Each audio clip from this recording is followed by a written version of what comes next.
giant don't have to be named Goliath. Your giant may not be a Philistine. But it's not the way it is. But they just keep coming at us.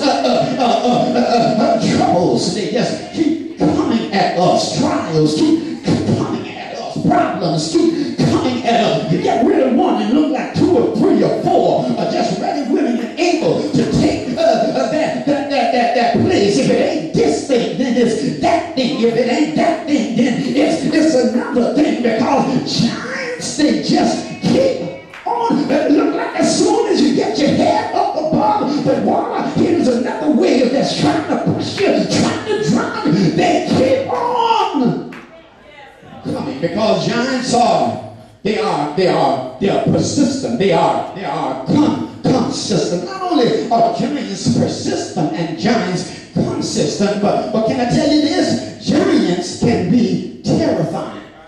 Yeah, giants can be intimidating because according to chapter 17, the Bible declared that there was a champion, Goliath. He was 6 cubits and a span. But if you look at the verse here, it says that the brother of Goliath and yet another Goliath. Can you imagine trying to face somebody who has 6 fingers on each hand and on each feet? He has 6 toes. In other words, giants are like monsters. When they come at us, they can be terrifying. Goliath is 9 to 10 feet tall, a helmet of brass. He's got a coat of mail that weighs some 75 pounds, sheet of brass on his legs, and the sound of his voice and the sight of his body. And the Bible says when all Israel saw him, they ran.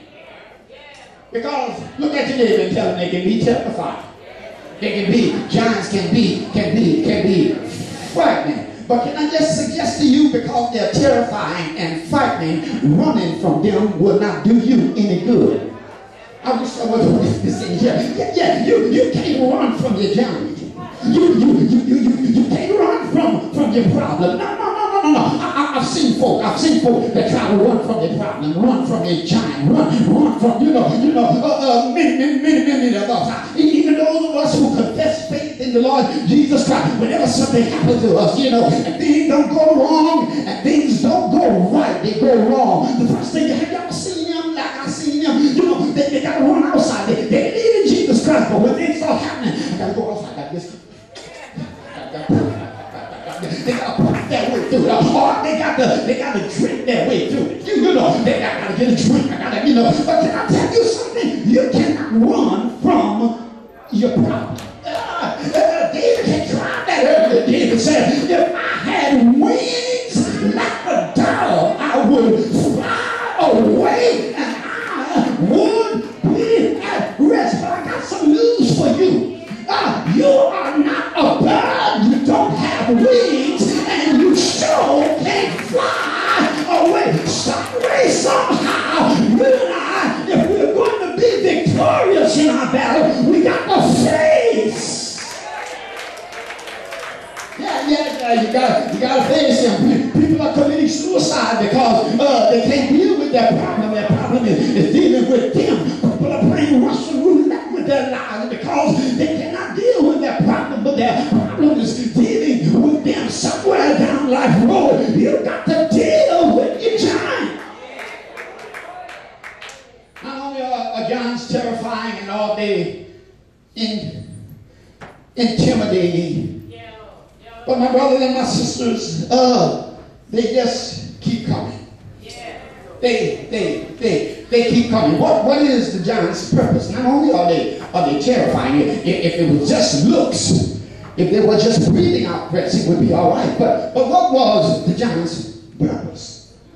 Because you do know that in battle, the giants have a purpose. They have a reason, and that reason is not just to bring fear to your heart. No, but the giant's sole purpose was to destroy David. The giant's sole purpose was to defeat Israel. In other words, they were trying to kill David. And you do understand that's the reason that giants do come at you, don't you? Yeah, it does not matter. It doesn't matter what your name is, but as long as your name is, you're in the family called God. Can I tell you what his purpose is? His purpose is to destroy. In other words, it's sort of like the army. Seek and destroy. It does not matter how it's done. It does not matter when it's done. But as long as the mission is accomplished, get it done. And here you are wondering why stuff is going on in your life. Here you are naive to the fact, wondering what did I do wrong? You ain't got to do nothing wrong. No, but the giant's sole purpose was to destroy, seek, and destroy. And my brothers and my sisters, because of their size, because of their threats, I know that there are times that you and I seem to be helpless. But can I tell you today, what makes, my question to you is, what makes a giant a giant? Can I beg to ask, what really makes a giant a giant? Well, some may say because of Goliath's size. He's 9 feet because of the monster, the giant's hand. He got 6 hands, 6 fingers, and he's got 6 toes. No, that's not what makes a giant a giant. Can I tell you what makes a giant a giant? What makes a giant is not his size. Not because of how tall or how big the giant is. But no, I beg to differ. What makes a giant is not his size, but your size. I wish I was the witness in here. Yeah, because if you are like,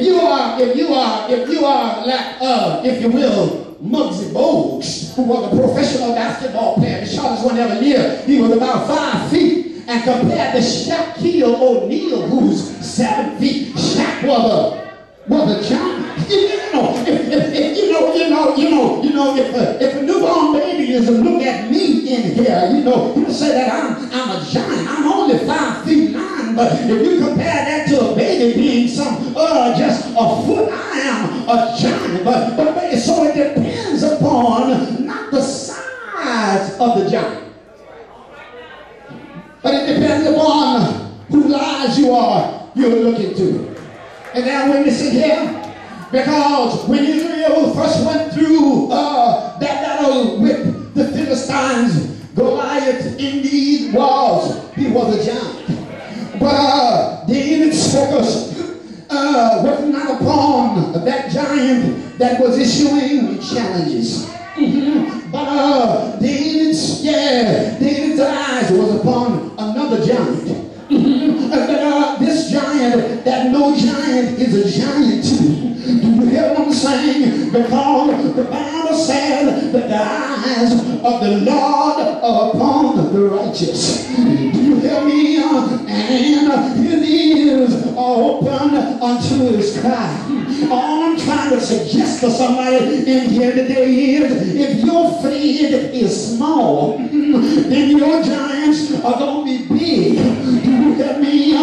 But if your faith is big, then your giants are going to be small. Do you hear what I'm saying? And so all I'm trying to suggest this morning is that when giants do come, and I'm not trying to have this kind of new faith, can I tell you that yes, giants will come. Yes, problems will come.